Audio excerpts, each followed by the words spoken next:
In this video, I'm really excited to show you the way I create my kicks and bass line for techno tracks. I'm going to use Ableton Live 10 and its stock plugins for that. And as a starting point, we're going to use this sample I recorded earlier, actually yesterday, with my modular setup, and it sounds like this.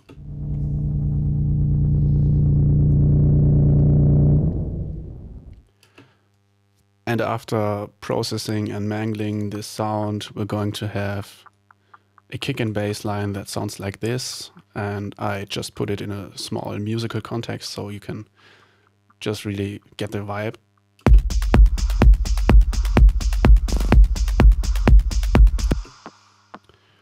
And for the sake of this video, I'm going to delete the rumble I created. So this is the bass line, this is the kick. And this is the rumble.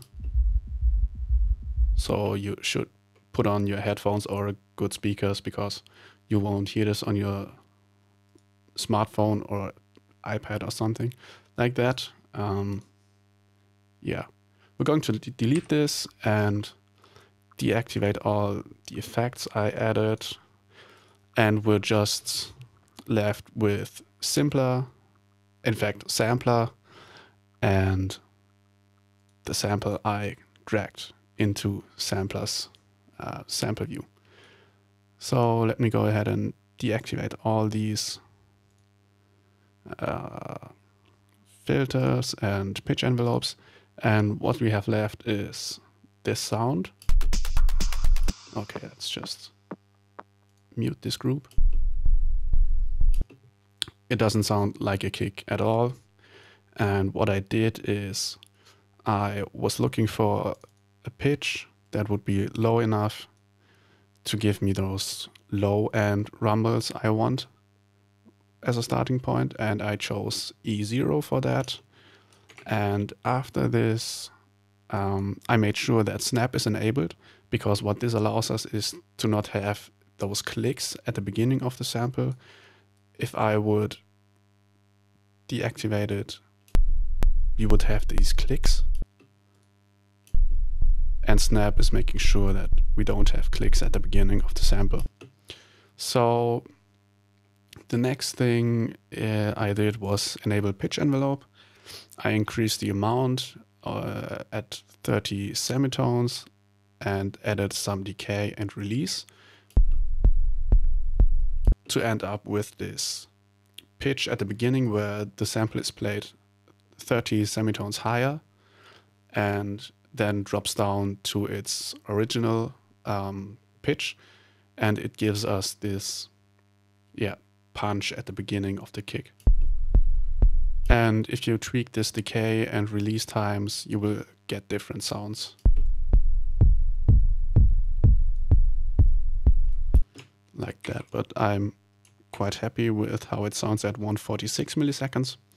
And if you want to have this exact sound, I'm going to put everything in the link in the description below, so you don't have to copy the exact values of the settings, because I think it's better to just focus on what I did instead of just copying all these parameters.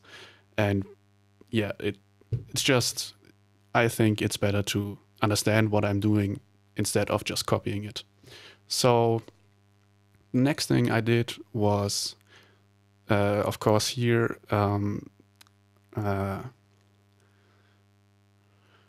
so the next thing I did was editing the Vca envelope by just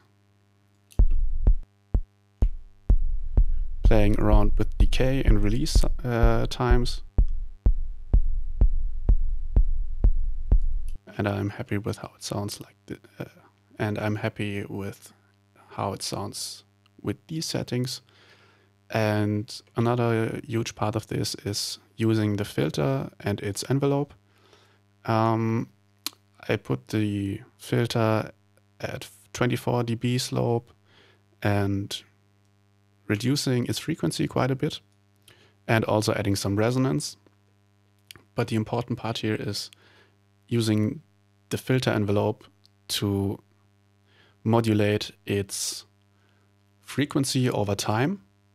So I increased the amount to 72 and then played around with decay and release again, which then has an effect on the frequency of the filter cutoff. So if we just play the sample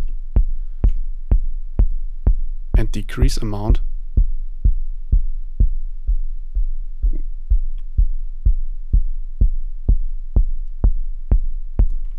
you will notice that it has quite a big impact on the punch of the kick. And what I also did is add a distortion circuit, in this case SMP. I'm not sure what it emulates, but yeah, I added some drive to it just to add some more character to the sound. And that's it for sampler. And we have a sound like this. And then after that, I added a bunch of other effects, which I'm going to deactivate right now, just to show you the process. Typically what you want to do is remove all those low end below 30 Hertz at the end of your chain. But at the beginning, I did a low cut, a quite steep one at 46 Hertz, just to get rid of those really low end sound frequencies. Nobody's going to hear them, and in fact also feel them, because yeah, below 30 Hertz, it's normally no modern PA is going to replicate that in a club. And if we leave them there, it's just going to be lost volume, and we don't want that. So I added this steep low cut, which also boosts the low frequency in this section here. And what we also want to do is decrease the frequencies at between 100 to 200 Hertz, because it adds, if you leave them in, the kick is going to sound muddy and undefined. If I'm going to disable them, it sounds like this.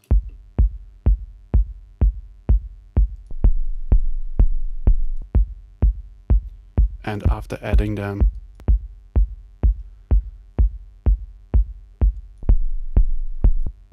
it adds, it just cuts those rumbly frequencies and boomy, we don't want them. What I then did is add another low cut, this time at 30 Hertz, and another bell curve, which reduces the frequency in the mid-low end.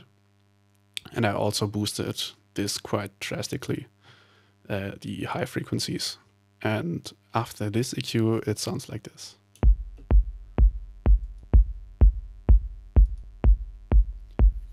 Then I accidentally copied the EQ and applied it once more, and it was by accident, but I liked how it sounds, so I just kept it. And after applying this EQ again, it sounds like this. So you can hear it adds a little more click in the top end, and I like it.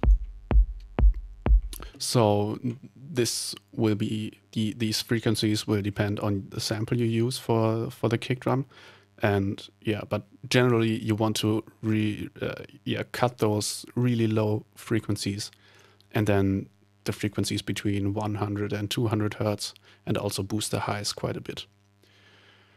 Next thing I added was Rhombus, which is really powerful for creating kicks, and in fact for all sounds you can use Rhombus and it makes them sound better. In this case I added some drive and crunch, and without Rhombus it sounds like this, and after adding Rhombus it really starts to sound like a kick drum. What I then did is add some sidechain compression. Well, not sidechain, but real compression, I guess. which makes it even punchier. And yeah, that's it for the kick chain. I then went ahead and just created an audio track, put it in resampling mode, and recorded this sound file, which is the kick drum channel. And I will have, it's not the kick drum channel, this is the kick drum channel, so excuse me. And I'm going to record it again. So now we have our kick drum as a audio file. And this is just a starting point. If you want to further shape it and compress it and stuff like that, you can feel free to do it. But this is just a rudimentary entry point of tutorial on how to get started creating your own kick drums with just a sample. And yeah, we now have a kick drum, and now let's create a rumble. Therefore, I'm going to add yet another audio track and route the audio of track 7 to track 8 and put it in post effects mode and monitor the sound. What we have now is just the exact same sound we have in channel 7, but in channel 8. So we can add some more effects to create the rumble sound. What I'm going to do for that is adding a delay and putting it in just using the low frequency information of the signal, and also putting it in full wet mode, and also a 1th delay time. Is it called 1th? I don't know. So what we end up with is this typical rolling techno rumble sound. Once again, I'm going to cut some low frequencies at around 100 to 200 Hertz quite drastically, because it just sounds boomy.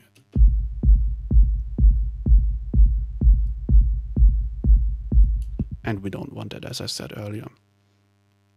Next thing is maybe add some saturation and some reverb, just to add more crunch to the sound.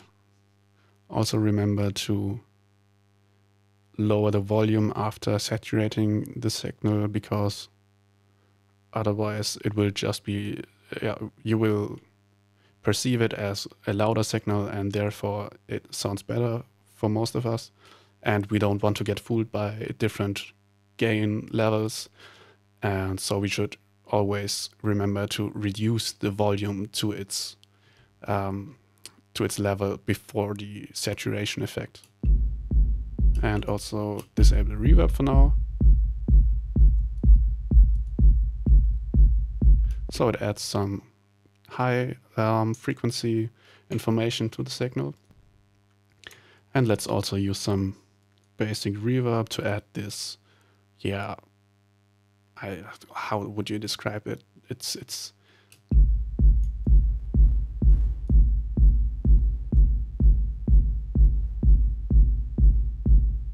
just this techno rumble feeling, I guess. You can have some stereo information in your signal, but what we should do is make sure that all our bass information is mono. So we add a utility and make sure that all the frequencies in the sub-bass region is mono, just to not mess up our mono signal, because it would then not sound good on a mono PA system. And we want our tracks to be mono compatible, and therefore we have to make sure that our low end is mono.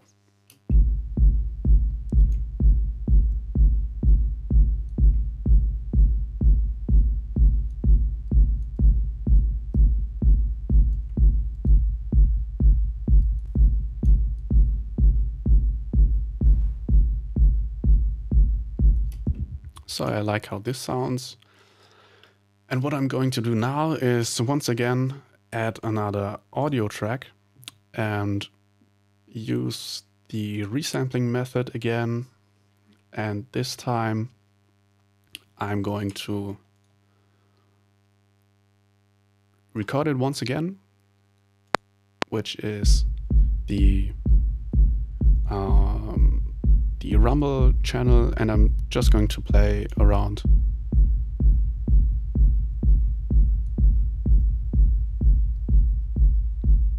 with the settings here a bit, just as some variations.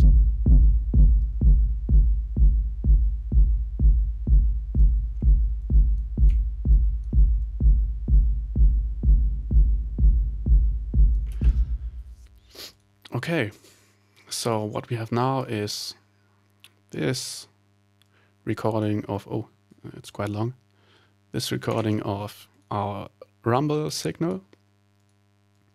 And what we can do now, and here comes the fun part for me, is I then go ahead and let's lower the grid size and basically start to chop up this audio track and start randomizing the audio information that's in this small clip by pressing string and shift. We can go ahead and drag the sample around and then just have a listen to what we end up with. Let's maybe use some information we have back there, like this. And what we're going to end up with is a audio channel that has a lot of clicks in it, because we still have to add all these fade effects so that the audio files fade smooth into each other, and also add one at the end and the beginning. And what we have now is starting to sound like a real techno rumble.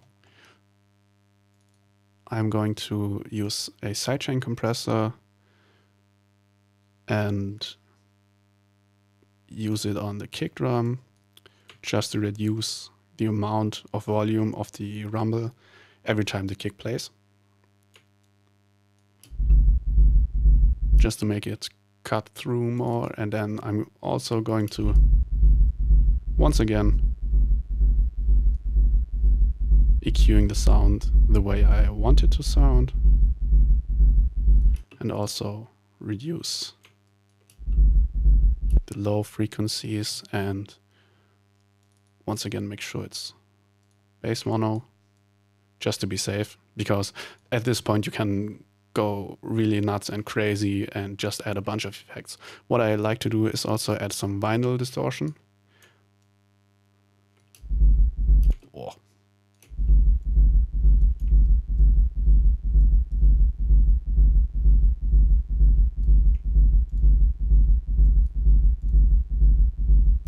And let's go ahead and listen to both of them together. Maybe also reduce the gain of the rumble a bit, because we typically want it to be less loud than the kick, but maybe not this low in volume.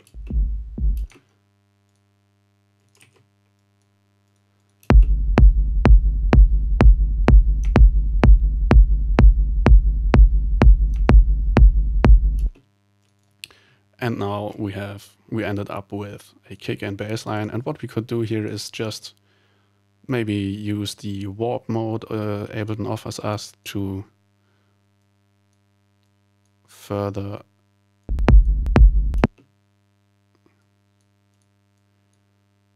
shapen our sound. What happened here? I don't know.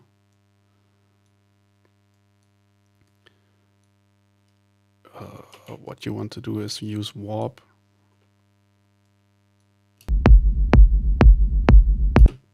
And it really starts to sound like a techno kick and bass line.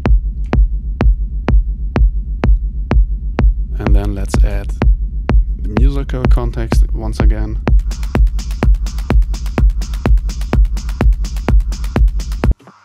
And there you have it. It's a quite good starting point for creating your own signature sound in techno. And as I said earlier, I'm going to add this Ableton file in the description below so you can download it for free and just mess around with it. Of course, I'm not going to include these files because they are third party. Well, actually, I can leave operator in.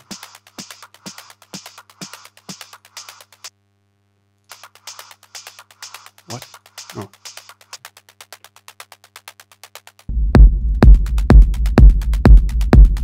Okay, it's quite loud because why is it loud? We just want to hear this one and this one. Yeah, so I'm going to include all these channels in the link in the description and also the sample I used in full length, where you have some more choices on where to start your kick designing process. And yeah, just feel free to use any other sample that contains some kind of low end. And what's really interesting is to use some, yes, just use some samples that have some character to them, maybe some noise or background hiss and rumbles. And as you get used to this technique, you will find so many ways to add some character to your sound, to your kick and bass line, and just not use 808s and 909s all the time. Of course, you can layer them later, I guess. So you can have those punchy 909 kicks and still add your top kick layer to have your own vibe to it.